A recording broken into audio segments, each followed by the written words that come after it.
The execution of Kayle Bates on August 19, 2025, was not just another entry in Florida's death penalty records. It was the final chapter in one of the state's longest-running capital cases, a legal and emotional saga that spanned over 40 years. For the family of Janet Renee White, the 24-year-old woman Bates brutally murdered in 1982, the moment marked the end of a promise long kept, justice delivered, however delayed. Was there any hope for a last-minute appeal? No, Shelby, most of the appeals had already been exhausted before today. Just as they opened the curtain for the room where the execution takes place, there was a gentleman from corrections on the phone, presumably with the governor, for any last-minute details or word, but he quickly hung up and they proceeded to carry out the execution on Kayle Bates. Florida's 10th execution of the year, Bates' death by lethal injection drew national attention, not only because of the longevity of his case, but also because it symbolized a broader trend. In 2025, Florida set a record for executions in a single year, thrusting the state into the center of America's ongoing debate over capital punishment. But before the final gurney, the three-drug protocol, and the silence that accompanied Bates's life, refusal to offer last words, there was a crime that shocked a community, a trial that left no doubt, and decades of legal wrangling that repeatedly tested the patience of both the courts and a grieving family. This is the story of how it all unfolded. The crime that changed Bay County. On June 14, 1982, Bay County, Florida, awoke to what seemed like any other summer day. But for Janet Renee White, a newly married 24-year-old with a bright career in the insurance industry, it would be her last. Janet was well known among her friends and colleagues for her optimism, kindness, and diligence. She had recently started her career at a Panama City insurance office and looked forward to building a life with her husband, Randy White. That morning, as she settled into her work routine, Bates entered the office. What happened next unfolded quickly and brutally. Court records reveal that Bates abducted Janet at knife point, attempted to sexually assault her, and in the violent struggle that followed, stabbed her multiple times. In the aftermath, he stripped her engagement ring from her finger, a piece of jewelry that represented both love and a future now forever stolen. Police responded swiftly. When officers arrived, Bates was still at the scene, his clothes stained with blood. The engagement ring was found in his possession. There was no mystery, no complex forensic puzzle to solve. The evidence against him was immediate and overwhelming. For Bay County, the murder was more than shocking. It was incomprehensible. The randomness of the act, a young woman murdered in her workplace in broad daylight, left the community shaken. For Randy White, Janet's husband, the crime destroyed not just a marriage, but an entire life trajectory. He was only in his 20s, and suddenly he was a widower tasked with carrying a grief that would define his next 4 decades. Trial and conviction. The following year, in 1983, Bates faced a Florida jury. Prosecutors presented an airtight case, eyewitness testimony, physical evidence, and the stolen ring. The jury convicted him of first-degree murder, kidnapping, armed robbery, and attempted sexual battery. The presiding judge sentenced him to death by electrocution, the standard method of execution in Florida at the time. For many in the community, the swift conviction and death sentence seemed like the beginning of closure. But as history shows, death penalty cases in the U.S. are rarely swift. For the White family, the trial was only the start of a decades-long odyssey. 40 years of appeals and delays. Bates' attorneys launched wave after wave of appeals. Over the years, they argued mental health impairments. They claimed Bates had organic brain damage and lasting cognitive impairments that should have disqualified him from execution. Ineffective legal counsel.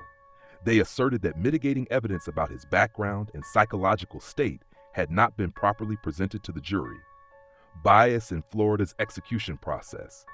His defense challenged the fairness of how governors signed death warrants, pointing to Governor Ron DeSantis' record pace in authorizing executions. The appeals climbed all the way to the Florida Supreme Court and even the U.S. Supreme Court, but each time the courts upheld the original conviction and sentence. In later years, Bates received support from veterans groups who highlighted his history of post-traumatic stress disorder, PTSD, and brain injury. They argued these factors should weigh heavily against execution. Yet emotional appeals failed where legal arguments had already faltered. For Randy White, each appeal was another postponement of justice, another reminder that the legal system moves slowly, especially in capital cases. The final day, August 19, 2025. On the evening of August 19, 2025, Bates was led to the execution chamber at Florida State Prison near Stark. Witnesses filed into the viewing room. Among them sat Randy White, now in his 70s, who had carried the weight of Janet's absence for more than 40 years. At 6:01 p.m., the first drug of Florida's 3-drug lethal injection protocol was administered. The sedative rendered Bates unconscious. This was followed by a paralytic to still his body and halt breathing, and finally a third chemical that stopped his heart. By 6:05 p.m., Bates showed no signs of consciousness. At 6:17 p.m., he was officially pronounced dead. The execution, lasting just 16 minutes, concluded a legal and personal saga that had stretched across more than 4 decades. Like all Florida death row inmates, Bates was offered the opportunity for a last statement. He declined. No apology, no explanation, no farewell message. He was also offered a last meal, a ritual rooted in tradition. In Florida, inmates may request a special meal within certain guidelines. Bates refused that as well. In choosing silence and refusing his last meal, Bates exited the world without personal expression, leaving nothing but unanswered questions and decades-old pain. For Randy White, Janet's widower, witnessing the execution was about keeping a vow he made more than 40 years earlier. He told reporters, "I made a promise to seek justice for her for as long as I lived." His words after the execution carried both exhaustion and relief. "I can mentally let Renee know justice has finally been served." To Randy, the execution wasn't vengeance. It was closure, not the end of grief, but the fulfillment of a long-held commitment to his wife's memory. Bates' execution was the 10th in Florida in 2025, more than any year since the 1970s reinstatement of capital punishment. Nationwide, his death pushed the U.S. total to 29 executions for the year, with more scheduled. Florida prepared to execute Curtis Wyndham on August 28th and David Pittman on September 17th, signaling that the state's momentum in carrying out death sentences was only accelerating. This surge reignited national debate. Is the death penalty a necessary tool of justice or an outdated punishment riddled with legal, ethical, and moral complications? The execution of Kayle Bates raises deeper questions that go beyond one man, one crime, and one state. Does silence in the final moments rob victims' families of something they deserve? An apology, an acknowledgement? Should traditions like last meals matter when inmates choose to refuse them? Does the slow crawl of 4 decades between crime and punishment honor justice or undermine it? For Randy White and the White family, closure came not from Bates' words or actions, but from the finality of the state carrying out its promise of justice. The story of Kayle Bates is one of brutality, delay, and finally resolution. His crime in 1982 shattered a family and stunned a community. His decades of appeals tested the endurance of Florida's justice system, and his execution in 2025 closed a 43-year saga. For Randy White, it marked the end of a vow. For Florida, it cemented a record-setting year of executions. And for the nation, it reignited the enduring debate about capital punishment's role in American justice.